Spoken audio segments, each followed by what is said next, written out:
I did not transition because it didn't feel like a decision. It felt like I'm either gonna die or I'm gonna do something.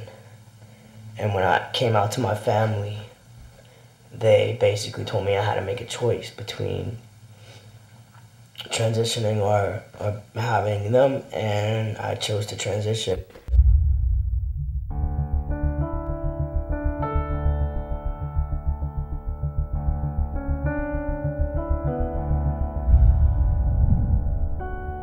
Hi, my name is Leela. My name is Kevin Taft. My name is Chase Parker. My name is Cran Clay. My name is Rebecca Sermons. I'm Beck Crager. I'm Lenore. Linda Santaman. Adam Cool. Michael Wild. Stephanie. Benjamin Alejandro. Alana. Joanna. And I'm Michelle. I'm 26 years old from Northridge, California. I grew up in small town West Virginia. I grew up in a logging town in rural Washington. I grew up moving every couple years as a child of the military. I was the third of 3 boys in a family.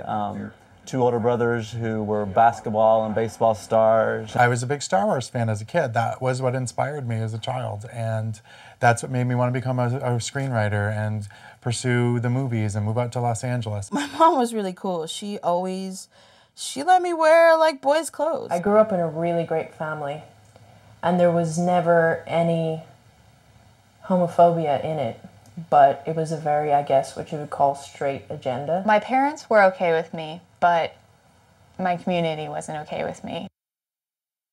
I'm from a small town where I think I went to school with the same kids from elementary school to high school. Being Puerto Rican and coming from a really strict Latin family alone is pretty rough. Growing up here was quite a battle. For the hardest time, I just could never really identify with anyone. I was a queer, gothy, punk rock kid in a logging town, and I felt like I was the only gay Eskimo in my tribe. I was raised by a fundamentalist Christian mother who was very homophobic, and she also struggles with bipolar schizophrenia, and she needs order in her life. And the fact that I was eccentric and colorful and not your regular little girl was really hard for her. My mother used to say, oh, what you feel is wrong, this religion is right and you're wrong and you're with Satan and his demons.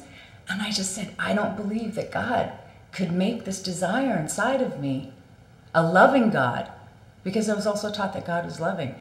I sat in church my entire adolescent life and listened to what an abomination the gay people were. I went to Catholic school, so that was like, it was like double, that was really hard. I was 2 years old when my mom was diagnosed with a terminal illness. So before I felt the freedom of being a child, I was already working and taking care of the house and taking care of her, and felt very isolated. I just remember being a kid and just laying in bed and crying and asking all those questions, why, to something, whoever it was that made me, and never having those questions answered. I was like, I have to get out.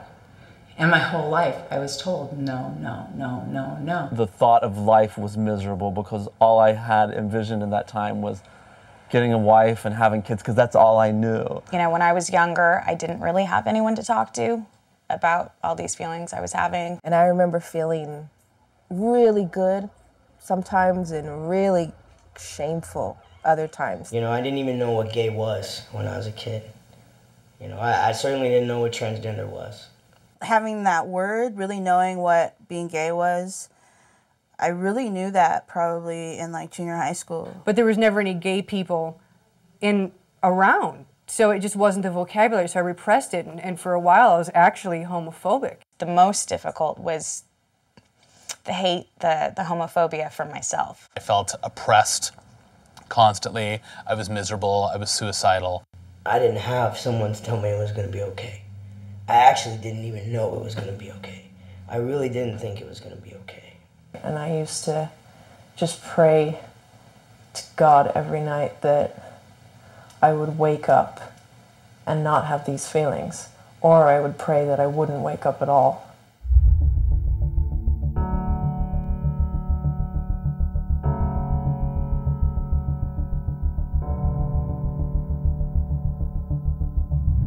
My first crush when I was about 5 or 6 was on Wonder Woman, and there was this beauty and this grace and this Amazon quality that I remember when she started running in the opening credits that I was so excited. I guess I knew I was gay when I was probably about 4 years old, and I completely fell in love with Julie Andrews. Oh, in The Sound of Music.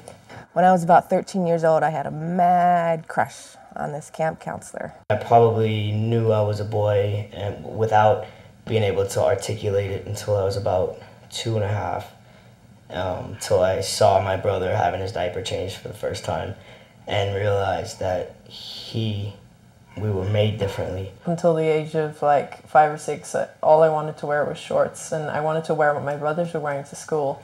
I was the one at the games miming along with the cheerleaders on the sideline. Like, I wanted to wear boys' clothes. I didn't want to wear a dress. I refused to wear a dress. One of my teammates caught me looking at the cheerleaders, and she assumed that I was gay, and I really couldn't explain myself. And one day I was reading 17 magazine, and I read an article about girls that have crushes on girls. And it said that it was natural. And I remember thinking, oh my God, good, it's natural. It seemed like to me in high school that those that were kind of the popular ones, and especially those that were the bullies, that was the time of their life. I knew I wasn't like everybody else. I was kind of a nerd, science fiction geek, I guess. I don't know. I kind of always thought I was going to be a loner. I did not know if I was gay or straight for the long, long time. Being a bisexual is, you do want the white picket fence. You want, the family. I didn't really put myself in a label, but other people did. And that's where I started hearing teasing.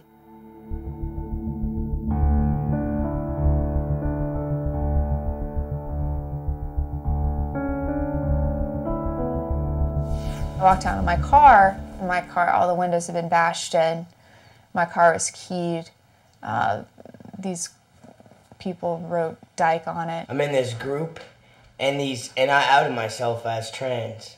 And the guy sitting next to me had to get up and walk away. He got up and I could see the thought not fit correctly in his brain. Literally went in my car and sped off, and I just remember freezing. I remember freezing and not really understanding why they were so mad at me. I wasn't allowed to sit down on the bus. People didn't want me to sit with them, so I couldn't really sit down, or I'd get like an inch of space.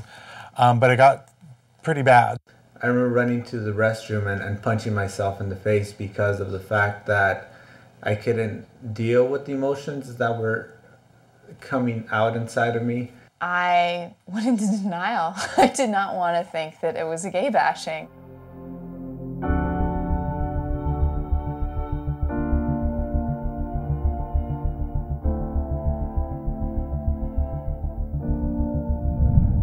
People react and they spew their anger for whatever reasons. You can't understand what their reasons are, but realize that for most bullying, it has nothing to do with you. It's the other person that basically has this toxicity that they just need to get out of them, and you just happen to be the target. I don't look at people as being inherently evil or choosing to be ignorant. It's just they've been raised in their own life and their own thoughts. The people that might be bullying you, they're in pain too. They truly are. When there's a bully or somebody who has a problem or has somebody an edge or anger, you might be the focus of it for a minute, but it's not you. I said some hurtful things to people, and I teased people.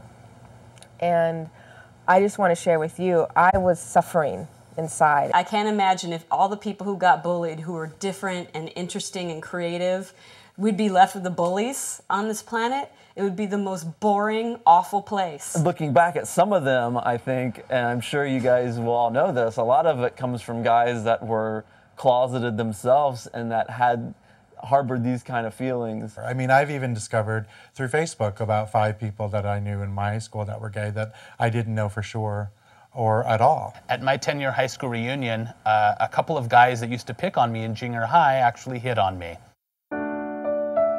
When you're able to talk about your coming out stories, even though everyone's is different, I think you all band together because we all have a similar experience. The only thing that really matters is what you think about yourself, and don't over-color it with what others think about you. Just be patient and know that things will get better. It's kind of nice to realize it is okay to be me.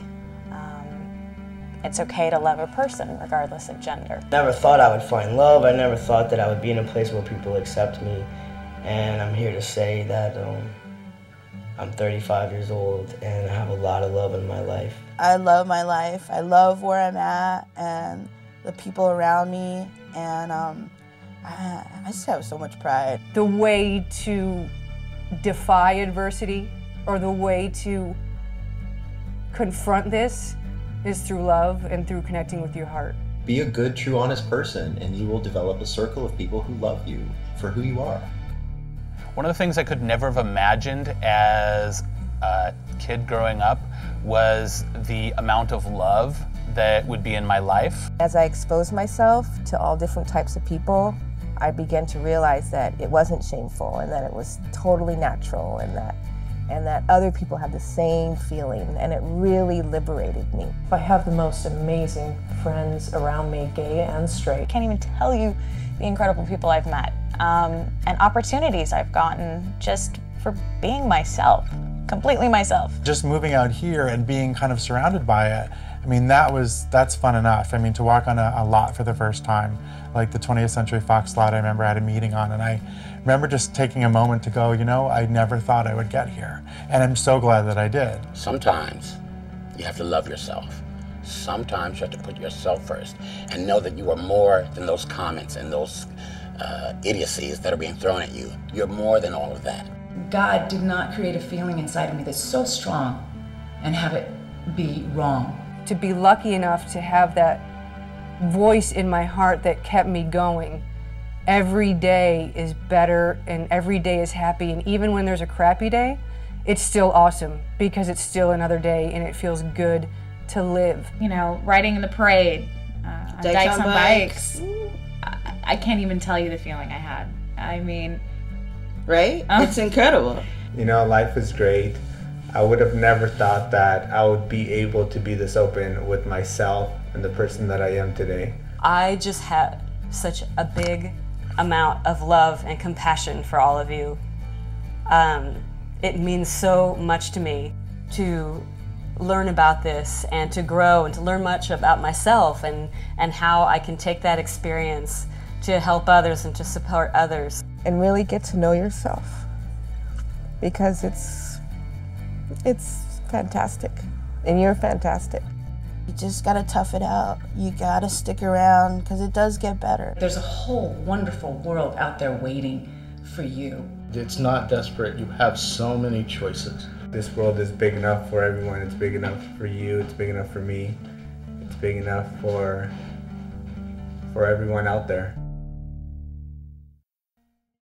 It's like a feeling I'll never forget. I mean, even to this day, 20 years later, I still remember that feeling of being in Long Beach, and like there's this street, you turn the corner and just looking down, and like there's just like a sea of gay people and rainbow flags and like music pumping, and it's just like, it was just this incredible feeling. And it's just like, it's probably the first time that I finally didn't feel alone. I moved to Los Angeles and I met a couple of kids who were younger than me in WeHo, and I had an interesting moment where I went out with them and I just saw this absolute joy that they had and this absolute pride that they had in themselves when they were out and they were proud and they were living their lives. And I took a look at myself. I was 22 at the time, and I just felt that I was sick of living this lie, and I just needed to, needed to let go. I finally started becoming my own person, and around 1920, accepted in my heart and realized like it all just, it clicked and it made sense. And instead of getting cocky or wanting to shout it or make banners, I felt a connection with myself that I hadn't felt in my entire life. The way that I came out to my family and friends was I bought a gay piano bar in Studio City. I called it Crayon Clay's Oasis. Even if I didn't tell them, they drove by and saw it. I loved it. When I came out to my family, it's so funny, they actually knew. They weren't surprised. It just got better and better. There was just so many amazing things that I couldn't have even imagined at the time. I didn't have the capacity when I was a teenager to really understand all the amazing and wonderful things that I was going to experience in my life. Life is so beautiful and life is very short and so much to experience, and don't ever hate yourself for who you love. And just trust your heart. All the answers that you seek and all the love that you need and everything is in there. We need to be out. We need for people to see that we're everywhere and that we're normal and that we're funny and we're intelligent and we're attractive. Hold tight, hold on. As you get older, you'll find liberation, you'll find love, you'll find acceptance, and life is beautiful. And so are you. However bad it seems, however dark it is for you, the light is coming. The light is coming, and all you have to do is reach out and flip the switch.